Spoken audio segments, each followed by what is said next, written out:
Welcome students.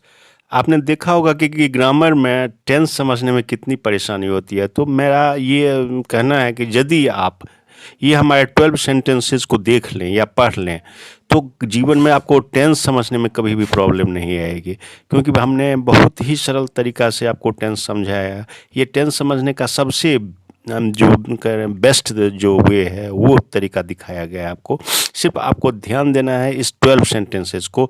Life में फिर कभी आपको टेंस समझने में या टेंस का यूज़ करने में कभी दिक्कत नहीं आएगी। It is our challenge. तो आप देखिए कि ये हमने फर्स्ट सेंटेंस जो प्रेजेंट सिंपल से लिया है, राम वर्क्स। इस सेंटेंस में राम वर्क्स यानी कि ये प्रेजेंट सिंपल का है, जो राम कार्य करता है।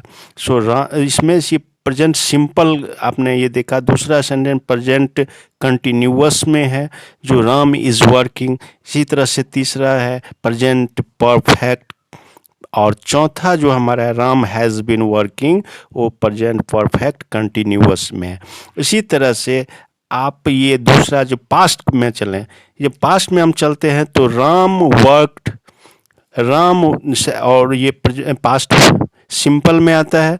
Ram was working past continuous में आता है।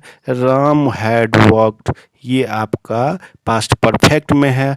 राम हैड बीन वर्किंग ये पास्ट परफेक्ट कंटिन्यूअस है। वो मैं अलग अलग से लिख भी देता हूँ आपको। और थर्ड हम फ्यूचर टेंस में चलेंगे तो Ram will work, Ram will work ये फ्यूचर सिंपल में है।